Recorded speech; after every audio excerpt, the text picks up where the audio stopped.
Hello there, welcome back to the channel. This is Nerd World Empire returning to the Star Trek universe and to one of the most intimidating, the most dangerous, the most brutal, and the most fearsome and dangerous alien races in the known universe. That is the Borg. Today we're discussing a little known and little experienced Borg vessel, but just what did this ship do for the Borg? What purpose did it serve in the grander collective?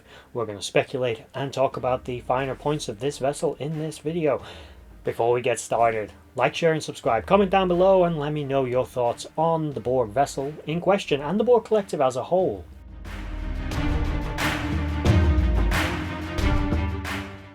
Today we are discussing a member of the Borg fleet. Now, if you're familiar with the Borg, you know that they're a cybernetic race connected together by a form of collective consciousness. Basically, every single individual Borg unit is part of a greater whole rather than an individual in its own right. Yes, it is an individual entity, but it's the equivalent of a single cell of a larger being rather than being a being on its own. This makes the Borg incredibly formidable. They don't have any sense of personal sense of self-preservation. An individual Borg drone isn't even necessarily to a well-armed opponent a particularly great threat, but they are still difficult to thoroughly destroy and can survive a lot of trauma, damage, and can regenerate even if they seem dead. They are also filled with nanites that if you're exposed to them will assimilate you and turn you into another Borg, or if they come in contact with any of your technology they'll accomplish the same goal just with your technology instead. Their ships operate in a very similar manner. A single Borg vessel typically is the Cube. This is the most well-known ship. These vessels are geometrically nearly identical to one another, although it is also possible that no two Borg vessels are exactly the same, as there is some speculation that the Borg build a ship around the carcass of another vessel, and it kind of evolves around it, and it's built to its needs. It's also entirely possible that every single Borg vessel is such a perfect replication of one another that they're all exactly the same. The first Borg vessel encountered by Starfleet and then the second Borg vessel, or more the second encounter with the Borg, was described that the two vessels were identical in proportions. Their dimensions were exactly the same, indicating that, say, two Galaxy-class vessels might not be that way. Starfleet might build one Galaxy-class ship one year, but a few years later when they build another one 5 years down the line, 10 years down the line, technology's changed a little bit, they tweaked the design, no two ships are exactly the same. It's not clear with the Borg. But two Borg cubes, generally they're 3,000 meters by 3,000 meters by 3,000 meters. The other vessels in the Borg fleet also consist of a similar architectural concept. The vessels are built of very basic geometric shapes. The next most common known vessel is the Sphere. These are usually about 600 meters across in diameter in total. This vessel is the smaller cousin of these ships, but unlike the Spheres that, although can operate independently, often as well are seen as to operate within a larger Borg cube as a kind of escape vessel, although it's not known if this is again standard to every cube. The much smaller Borg probe ship, which is what we're discussing today, is a vessel roughly comparable in size to a Federation Intrepid class starship.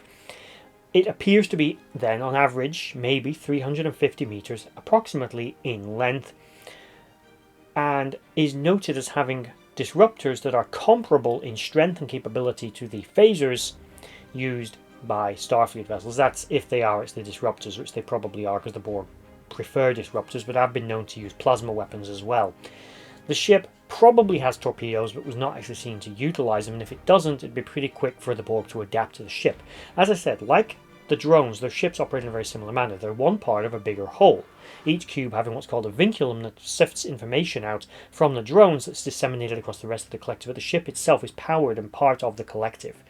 If it is damaged, like the drone, even if it seems irreparable, it can self-regenerate, auto-regenerate. And even these much smaller vessels with a far smaller complement of drones on board them, being connected to the wider collective, still possess this formidable ability to adapt to alien technologies, assimilate other vessels, as well as regenerate from massive damage.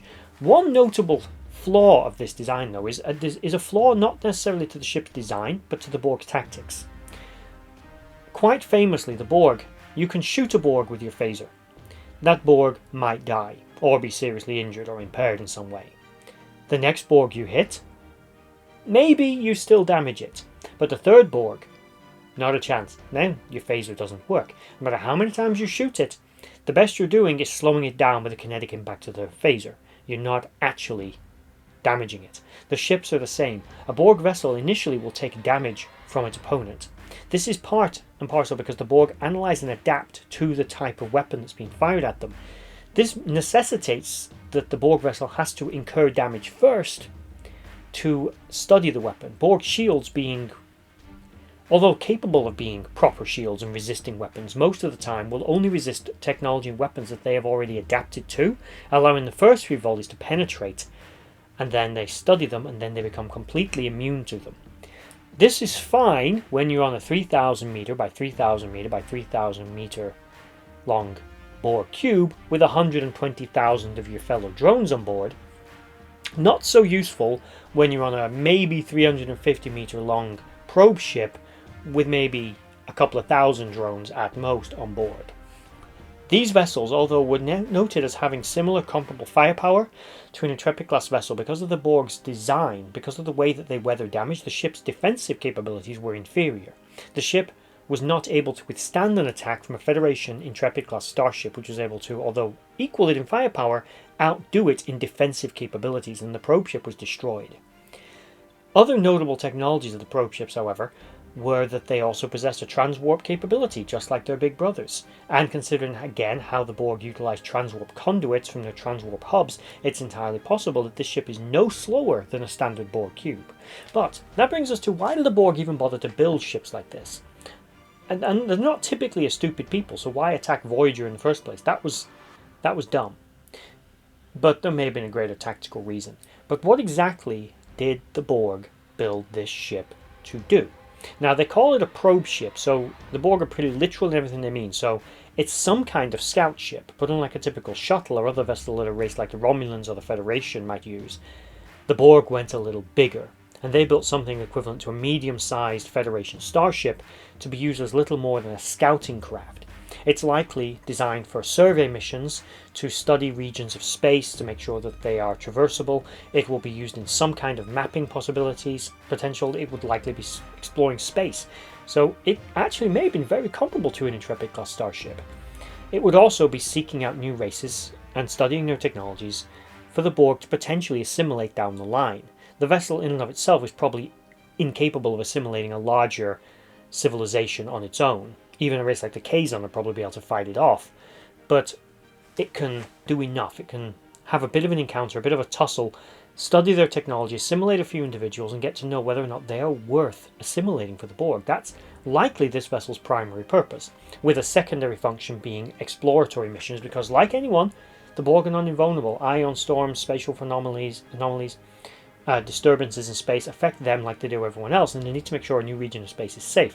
Why send in a cube with 120,000 drones? Even though the Borg don't necessarily value those ships and drones in the same way humans would, they still would see it as a waste of resources when you can build a little ship, pack a couple of hundred or a couple of thousand drones into it, send it on its merry way. You can pump out thousands, if not millions of these ships, considering how big the Borg are, and do what you need to do with minimal risk to the overall collective. So that's my take on the Borg probe ship. In terms of appearance and capability, it's very similar to other Borg vessels. It's a simple geometric shape with a sort of green glowing emanations at various points in its fairly erratic hull profile. It's shaped a bit like a tablet or a pill, like a paracetamol pill or a pharmaceutical pill is what I mean, not a tablet as in like your digital device. It, although is warp capable and impulse capable, it is like other Borg vessels, no visible engines, but is capable of transwarp velocities as well. It's a very capable and sturdy and very efficient, and I think very necessary vessel, which speaks to the fact that we don't necessarily give the Borg enough credit for their complexity and just how advanced and evolved as a people they are. They're not stupid. Ships like this will be absolutely essential for the collective, just like they would be for anyone else. But what do you guys think? Let me know in the comment section down below. And we're at the end of this video if you made it all the way. I hope you enjoyed it, and thank you for watching. Bye bye.